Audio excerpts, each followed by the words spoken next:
Hello everybody, in this lesson we'll focus on the key concepts and the scope of second language acquisition. Second language acquisition is central in the study of language learning and language teaching, so if you're learning languages, this is important for you. For example, it can give you answers about questions such as how important is age in second language acquisition? How are different kinds of motivation important for success in second language acquisition? To know whether or not some languages may be harder to learn than others.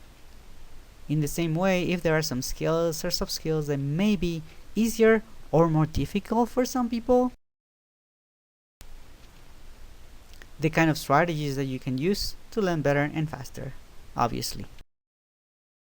And finally, you can learn about the different levels of proficiency and whether or not it is possible to acquire native-like proficiency. Let's begin with this overview of some important concepts. These are some key concepts in second language acquisition. First of all, of course, second language acquisition itself as a discipline, learning, foreign language, mother tongue, second language, target language, proficiency, and acquisition.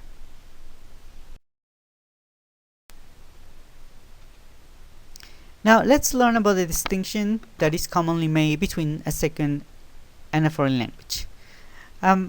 First, we can say that there are different contexts in which you can learn the language, and if you learn in a country where the language is spoken, this will be speaking or learning English as a second language. But if you study English in a country where this language is not used within the community, in that case you will be studying or speaking English as a foreign language. Now, in second language acquisition, the discipline, we basically study both second and foreign languages because they have many things in common, even though it is important to mention that they are also substantially different in some aspects, such as the time of practice that you have when you study in a place where the language is spoken. The second important distinction is between acquisition and learning. Now, back in the 70s, Stephen Krashen made a distinction between learning and acquisition. He argued that they are different because learning refers to a conscious process in which you make an effort, to learn rules, usually grammar rules from books and teachers, and usually this happens in a formal context and you do it as an adult. In contrast, acquisition is a natural process in which you simply internalize the rules of the language by being exposed to it by means of comprehensible input. Again, in second language acquisition, the field of study, we focus on both of them. Another central concept in second language acquisition is, of course, communicative competence or proficiency. Now, speaking a language involves developing communicative competence or proficiency in a language, and these are depending on some very complex abstract traits such as savoir, savoir-faire, savoir-être, and savoir-apprendre, which basically depend on the person and everything around the person, but then by means of this, the person is going to develop different kinds of competences such as linguistic competence, pragmatic competence, and strategic competence. So this is basically what integrates proficiency. For example, linguistic competence is made up of phonological competence, lexical competence, grammatical competence, and pragmatic competence. Comprises functional competence, discourse competence, sociolinguistic competence, and intercultural competence. The final branch concerns strategic competence, which basically focus on communication strategies and learning strategies.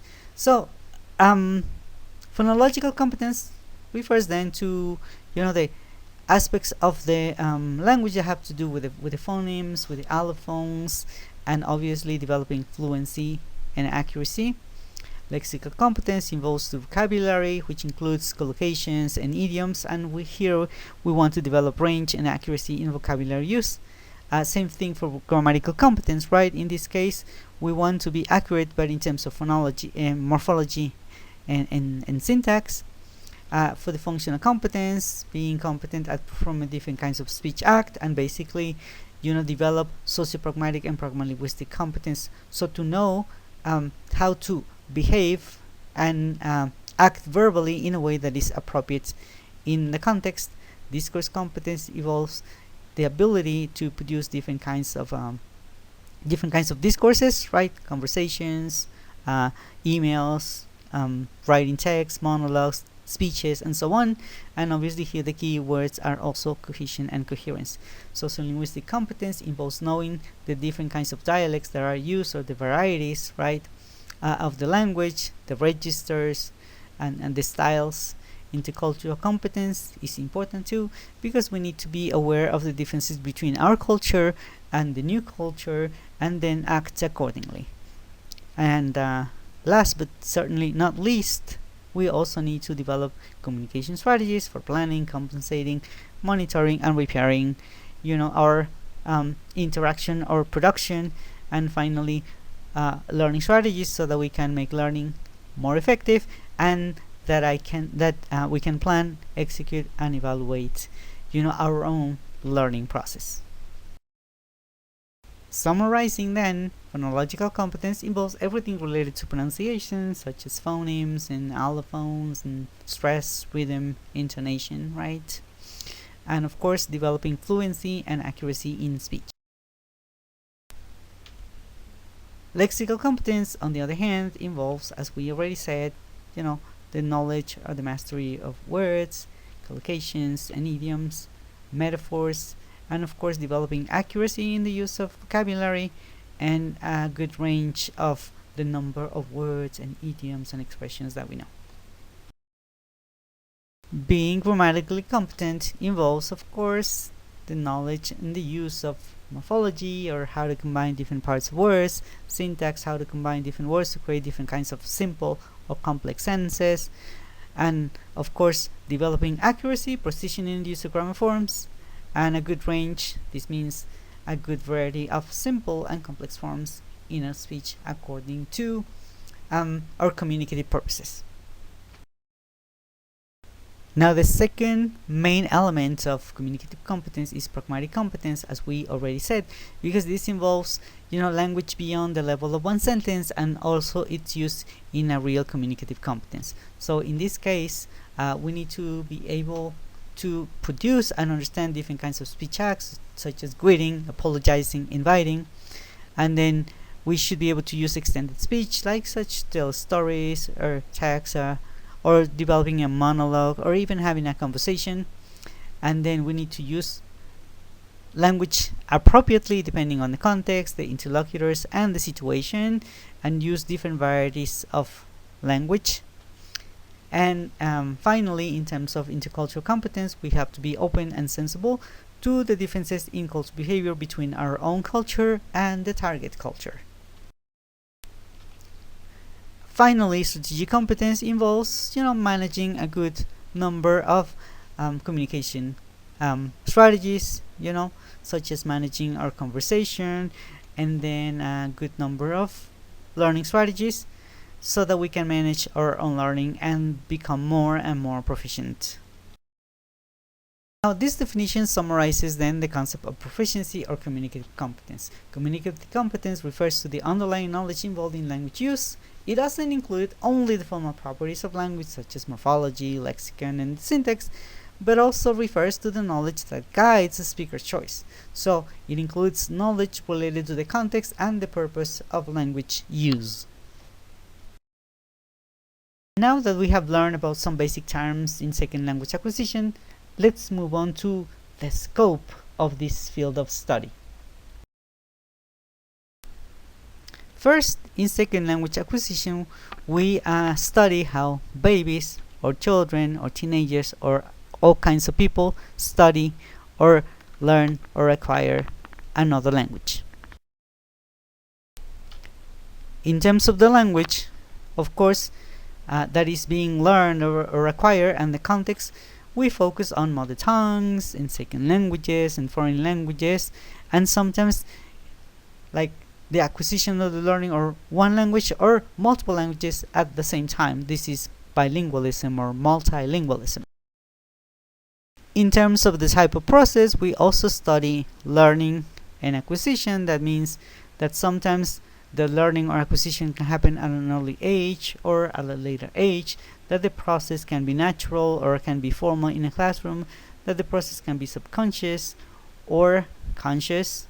And of course, these are very important things, because we can study how in acquisition everything is focused on communication, whereas in learning the learner focuses on more on the forms such as grammar and vocabulary, but we focus on both of these types of processes. In language acquisition, we will also use some approaches or theories to explain the differences in the processes, for example behaviorism or cognitivism or interactionism, and there are some key concepts in each of these theories. For example, in behaviorism we have stimulus, response, reinforcements, imitation, repetition. In cognitivism we focus on a nativist theory. We talk about universal grammar, input, processing, and interactionist theory, of course, focuses on social interaction, right? So we talk about output, input, negotiation, and the zone or proximal development or scaffolding. And finally, second language acquisition focuses on the different factors that are involved in second language acquisition. For example, internal factors and external factors. External factors include the social or the cultural environment, right? The input that the learner gets and the instruction. And on the other hand, the internal factors belong to the learner, him or herself. And we have, for example, age or aptitude or motivation, learning styles, learning strategies, and anxiety and agency.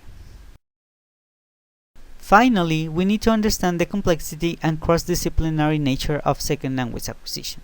So there are different contributing areas such as contrastive analysis, a systematic comparison between the L1 and the L2, right? Error analysis, the study of the errors that learners make, and trying to explain why they happen. Interlanguage analysis, how the learner language functions, how it varies, how it's systematic, and then the natural and functional approaches to language teaching, right? The different cognitive models, sociocultural theory, of course, and digital learning, which is a very important area of in second language acquisition today, right? Neurocognitive research, because we need to understand, how the brain works when we learn or when we produce language. We now use complex dynamic systems theory because we understand that acquisition is not a linear, simple process, right? Anthropology, because of the very nature of this discipline. Cognitive science, right, which is a very important area in second language acquisition. And finally, the ecological approach, studying learners and their context. I will conclude by providing a definition of second language acquisition. Now, according to Brown and Lee, 2025, second language acquisition is the study of how people learn additional languages. It explores cognitive, social, and cultural dimensions, and it examines both naturalistic and instructed contexts, focusing on factors such as age, motivation, learning environment, and of course the individual differences that impact the acquisition process. As you can see, second language acquisition is a central discipline in the study of language learning and teaching. Thanks a lot for your attention. See you next time.